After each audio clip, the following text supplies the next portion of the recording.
Shit यार, लोगों को और कोई काम नहीं है, बस स्क्रैच मार देते हैं। इतने दिन से बाइक नीचे खड़ी थी, इतने दिनों बाद आगे देख रहा हूँ, देखो स्क्रैच मारा हुआ है। क्या कर सकते हैं। Welcome back to this channel guys, I hope you guys are doing amazing. और बहुत दिनों से व्लॉग नहीं आया था, मतलब इसका मतलब ये है कि मेरी डोमिनार के साथ कोई व्लॉग नहीं आया था, और तो मैंने सोचा व्लॉग ज़रूर बनाएंगे। और बहुत दिन से क्या हो रहा था कि मैं घर में बैठा हुआ था, ज़्यादा मैंने अपनी बाइक के पास मैंने अपनी बाइक चलाई नहीं है। करीब अगर देखा जाए तो 10 से 15 दिन से मैंने अपनी बाइक को टच भी नहीं किया। बाइक मेरी नीचे खड़ी है ऐसी, और बहुत ज़्यादा गंदी हो चुकी होगी। आज मेरी बाइक की सर्विस ड्यू हो चुकी है उसकी, तो मैंने सोचा चलो सर्विस करा लेते हैं, इसी बहाने व्लॉग भी बन जाएगा। और दूसरा कि मैं एक चीज़ और देखना चाहता हूँ कि 10 दिन 12 दिन हो चुके हैं, तो बाइक नॉर्मली जैसे स्टार्ट होती है एक बार में, वैसे होती है या नहीं होती है, या कितना टाइम लेती है, तो ये बड़ा इंटरेस्टिंग होगा। तो वीडियो के एंड तक देखना। तो चलो बाइक के पास चलते हैं और देखते हैं बाइक कितनी गंदी हो चुकी है और कितनी देर में स्टार्ट होती है। हाँ तो गाइज, अब हम आ चुके हैं नीचे, और आपको दिखाता हूँ बाइक इतनी गंदी हो गई है ना, इतनी गंदी हो गई है, देख सकते हो। देखो सीट देखो, मेरे को बहुत मेहनत करनी पड़ेगी अभी सफाई के लिए। हाँ, ये क्या है, ये स्क्रैच कहाँ से आया। शिट यार, लोगों को और कोई काम नहीं है, बस स्क्रैच मार देते हैं। बताओ, इतने दिन से बाइक नीचे खड़ी थी, तो इतने दिनों बाद आके देख रहा हूँ, देखो स्क्रैच मारा हुआ है। क्या कर सकते हैं। गुस्सा तो बहुत आ रहा है, लेकिन क्या करें, मैं बहुत जल्दी में हूँ, तो गुस्सा ज़्यादा दिखा नहीं सकता। अब टाइम है बाइक को चेक करने का कि कितनी देर में स्टार्ट होती है। जैसे कि देख रहे हो इतनी गंदी है, बहुत दिनों से यहाँ पे खड़ी है, तो कितनी देर में स्टार्ट हो पाती है, एक बार में स्टार्ट होती है या नहीं होती है, देखते हैं।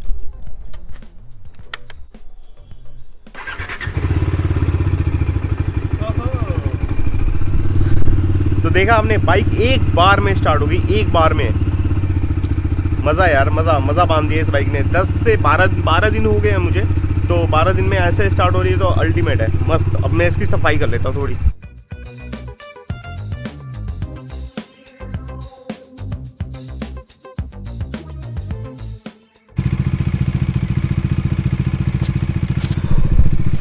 तो गाइस बाइक की सफाई हो गई है, बाइक स्टार्ट है मेरी, और टाइम है निकलने का। और तो चलो अब यहाँ से निकलते हैं।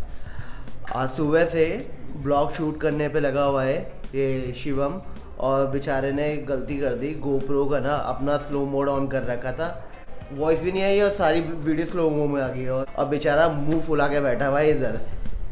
प्रॉब्लम ये है, जब आप मेहनत करते हो तो मेहनत पे जब मिट्टी आ जाती है, और इसका रीज़न भी विपिन है, वो मेरे को बोल रहा है, उसने कल ऑन किया था स्लोमो और वो बंद करना भूल गया। अब मुझे क्या पता इसने स्लोमो ऑन कर रखा है, तो मैंने बस लगा रहा। तो कोई बात नहीं, अब उसको जब हो गया तो क्या कर सकते हैं, कोई दिक्कत नहीं है। बाय द वे मेरे बाल कैसे लग रहे हैं? हाँ कल इसने हेयर कट करा है, तो अभी इसका ये नया अवतार आप लोगों ने देखा होगा। जब ये हेयर कट करवा रहा था, इसके ना बाल पूरे ज़मीन पे बाल ही बाल फैले हुए थे। मतलब सुबह से शाम तक जितने कस्टमर आते हैं, उन सबका बाल अगर निकाल के अलग कर दो ना, इसके बाल निकाल के अलग कर दो, वो बराबर ही होंगे। तो कुछ ऐसा सीन हो गया था वहाँ पे। तो यहाँ पे गाड़ी लग चुकी है, और जो मेरा नंबर है वो 24 नंबर है। तो ये कह रहे हैं 4-5 बज जाएगा। मुझे उम्मीद नहीं थी कि इतना टाइम लग जाएगा, लेकिन ये कह रहे हैं 4-5 बज जाएगा। जल्द से जल्द मिल जाए तो ज़्यादा अच्छा है, लेकिन बाकी देखते हैं। धूप सीधा मेरी आंखों पे आ रही है। क्या हो गया भैया, सही से बैठ जाओ, अच्छे से बैठ जाओ। कोई बात नहीं, कोई दिक्कत नहीं है। तो अभी काफ़ी टाइम लगना है। कितना टाइम लगेगा, कौन सा नंबर गया अभी? और जो मैंने सुबह दिखाया था यहाँ पे एक स्क्रैच, ये देखते हैं ये कोटिंग से रिमूव होता है या नहीं होता। नहीं होगा तो मुझे ये पूरा ये वाला साइड वाला वाइज़र चेंज ही कराना पड़ेगा। तो बाइक की सर्विस होते होते बज गए हैं 6 बज गए ना, 6 बज गए हैं, अंधेरा हो चुका है। मुझे लगा नहीं था कि इतना टाइम हो जाएगा, और लेकिन हो गया। 6:21 बहुत लेट हो गया। हाँ चल भाई चल, फाइनली अब यहाँ पे सर्विस कराने नहीं आऊँगा यार मैं, इतनी दूर, और वो भी इतना टाइम लेते हैं यार ये लोग।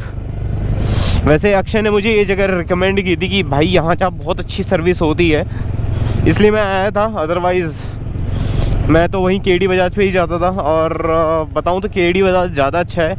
और सबसे अच्छी बात केडी बजाज की मैं बताऊँ, केडी बजाज के यहाँ पे जितने भी लोग हैं ना, वहाँ पे एक मनोज करके है जो सर्विस करता है, उससे सर्विस कराते हुए ये लगता है कि ये मेरी नहीं उसी की बाइक है। इतनी प्यार से, धीरे धीरे, इतने प्यार से सर्विस करता है ना वो, मतलब मज़ा आ जाता है।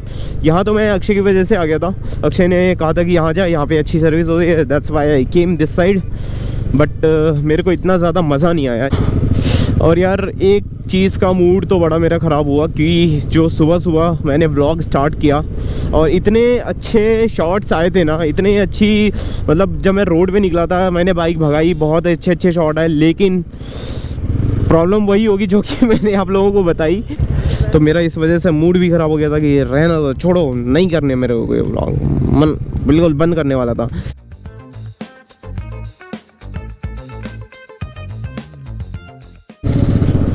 यहाँ पे ट्रायंगल बना हुआ आ रहा है, आई डोंट नो व्हाई। अच्छा, लो फ्यूल लेवल इस वजह से आ रहा है। मैंने वही सोचा एकदम से कैसे आ गया ये, क्या दिक्कत रह गई। यार विपिन तेरी आवाज़ कम आ रही है यार, रुक जा, मैंने अब फुल कर ली। तो घर जाके आपको सही से डिस्क्राइब करता हूँ कि आज मेरी बाइक में क्या क्या हुआ। जैसे फर्स्ट सर्विस में मैंने जितना कुछ बताया था, तो लोगों ने बोला था कि सेकंड जब सर्विस करवाओगे ना तब भी बताना कि क्या क्या है, क्या क्या खर्चा है, क्या क्या चीज़ें होती हैं, चेंज होती हैं या नहीं होती हैं। तो यही सारी बातें हैं जो कि घर जाके करते हैं। तो यहाँ से तू निकल जाएगा नीचे से, चल तो ठीक है, बाय बाय। विपिन निकला, हम भी निकलते हैं, ओके ब्रो, बाय बाय।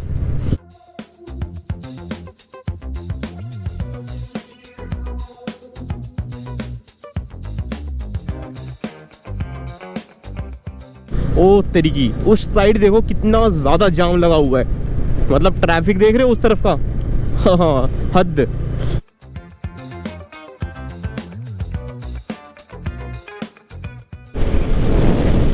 तो अभी मेरे को फ्यूल भी डलाना है, तो मैं आगे चलता हूँ, पेट्रोल पंप पे रुकेंगे, फ्यूल डलवाएंगे, उसके बाद घर जाएंगे।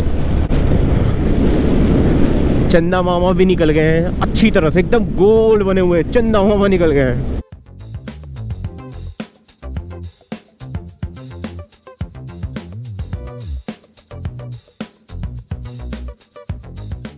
कि अभी हमारी राइड भी हमने प्लान की थी, अक्षय का बर्थडे आ रहा है, तो उसी बर्थडे के आसपास हमने राइड प्लान की थी कि हम जाएंगे कहीं ना कहीं, लेकिन वो हो ना पाया। इसलिए अब मैं क्या बताऊँ किस लिए, बस नहीं हो पाया। वो प्लान पे पानी फिर गया। वैसे अगर अच्छा हुआ कि मैंने आप लोगों को पहले ये सारी चीज़ें मैंने नहीं बताई थी, क्योंकि फॉरवर्ड हो जाता। अगर कैंसिल होता है ना कोई चीज़ें, मैं पहले ही बोल दूं और कैंसिल कर दूं, तो फिर वो फॉरवर्ड हो जाती हैं। ओहो, यहाँ पे आते ही ना, इस जगह पे आते एकदम ठंड सी फील होने लगती है, मतलब समझ रहे हो ना, ठंड एकदम, मतलब एकदम से फील होती है यहाँ। पता नहीं, आई डोंट नो क्या है इस तरफ, लेकिन फील होती है। चलो भाई उधर लगा लेते हैं। यस, ये सही है, फुल कर दो। अच्छा तो एक काम करो, आप ये कर दो, स्पीड कर दो, स्पीड कर दो। आज स्पीड डला के भी देख लेते हैं। आपको कैमरा भी लगा रखा है? हाँ जी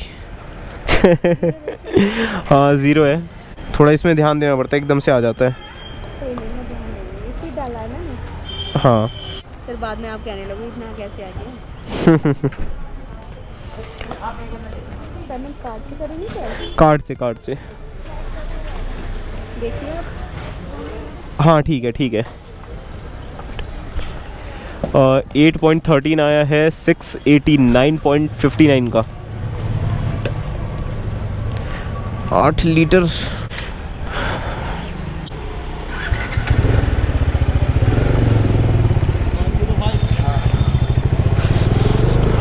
चलो भाई, टैंक भी फुल हो गया। अब यहाँ से सीधा घर को।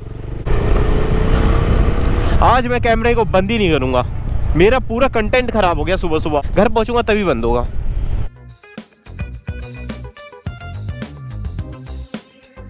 तो गाइज आज हो चुका है डे सेकंड, मतलब अगला दिन हो चुका है। और जो सर्विस हुई थी मैं ढंग से दिखा नहीं पाया क्योंकि वहाँ पे अलाउड नहीं था वीडियोग्राफी। सो टाइम है अब एक्सप्लेनेशन का कि जो भी काम हुआ है वो बताने का। तो स्टार्ट करते हैं। तो देखो सेकंड सर्विस में क्या होता है, ज़्यादा कुछ होता नहीं है। हमारा जो इंजन ऑयल होता है जो फर्स्ट सर्विस में चेंज होता है, सेकंड सर्विस में चेंज नहीं होता क्योंकि उसकी लाइफ करीबन 10,000 किलोमीटर होती है, तो कोई दिक्कत नहीं होती है। तो स्टार्ट करते हैं। तो इंजन ऑयल मेरा चेंज नहीं हुआ है। जब इंजन ऑयल चेंज होता है तो फिल्टर भी चेंज होता है, तो यानी फिल्टर भी चेंज नहीं हुआ। तो हुआ क्या है बाइक में सेकंड सर्विस में क्या क्या चीज़ें होती हैं डोमिनार 400 में। तो पहले मैं बता दूं कि सबसे पहले आउटसोर्स जॉब का उन्होंने लिया है 39.83 रुपीज़। तो ये आउटसोर्स मतलब उनका जो भी काम करते हैं, धोना होना, इधर से बाइक उधर ले जाना, उसके पैसे लिए हैं इन्होंने। खैर ये डिपेंड करता है service centre to service centre, किसी सर्विस सेंटर में नहीं लेते हैं और कहीं कहीं ले लेते हैं। तो ये है आउटसोर्स जॉब जो लिया है उन्होंने 39.83 रुपीज़। और उसके बाद लिया है कंज्यूमेबल चार्जेस 49.56 ये लिया है, मतलब लिया है सैनिटाइज़ करने का बाइक। लेकिन हुआ क्या था, मैंने देखा था बाइक सैनिटाइज़ नहीं की थी, तो मैंने उनको बोला यार बाइक सैनिटाइज़ की नहीं है, और उन्होंने बिल में ऐड कर दिया। तो मैंने उनसे, मेरे को डलवाना था नाइट्रोजन, तो मैंने उनसे कहा नाइट्रोजन डाल दो 50 रुपये, 40 या 50 रुपये का उनका नाइट्रोजन था। तो मैंने नाइट्रोजन अपने बाइक में जितने भी एयर थी वो बाहर निकलवा के वापस नाइट्रोजन डलवा लिया। तो ये हो गया 49.56 का जो उन्होंने सैनिटाइजेशन का किया था, मैंने नाइट्रोजन डलवा लिया। और फिर आते हैं चैन क्लीन और चैन ल्यूब हुआ था, उसका हुआ था 191 रुपीज़। तो ये हो गया 191 रुपीज़ का चैन क्लीन चैन ल्यूब। और उसके बाद मैंने कराई थी टेफ्लॉन कोटिंग कराई थी, तो उसका उन्होंने चार्जेस लिए हैं 236 रुपीज़।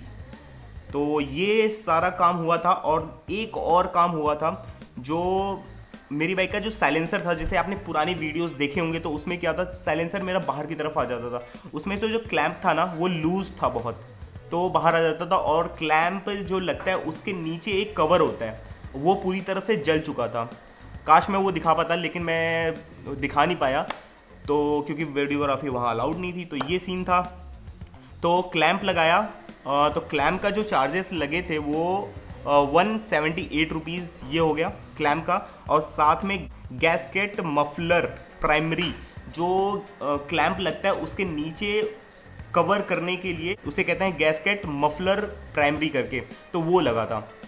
तो ये पड़ गया था 91 रुपीज़ का। तो ये सारा अगर टोटल मिलाया जाए तो मेरी जो सर्विस हुई है 571 रुपीज़ की पड़ गई है। और बाकी इसमें जो GST वगैरह ये सारी चीज़ें लगती हैं, तो वो सारा मिला के 786 रुपये लगे हैं। तो अब जो मेरी बाइक 4,500 पे मैंने सर्विस करा ली है, और अब जो होगी वो 9,500 पे सर्विस होएगी। तो मतलब समझ लो कि 9,500 पे जब सर्विस होएगी तो मैं ये ऑयल और फिल्टर वगैरह ये चेंज करवाऊँगा। ये सीन होता है। तो बाकी सारी चीज़ें तो आप समझ ही गए होंगे, तो इसको मैं करता हूँ बंद। और एक मैंने चीज़ प्लान की है, मैंने विपिन ने अक्षय के लिए एक गिफ्ट की, क्योंकि उसका बर्थडे आ रहा है। तो वो आपको नेक्स्ट वीडियो में देखने को मिलेगा कि हमने क्या प्लान किया है। तो नेक्स्ट वीडियो ज़रूर देखना, और वीडियो पसंद आई तो लाइक कर दो एज़ यूजुअल, शेयर कर दो, कमेंट कर दो, और मिलते हैं अपने नेक्स्ट वीडियो में। तब तक के लिए बिंदास रहो, मस्त रहो।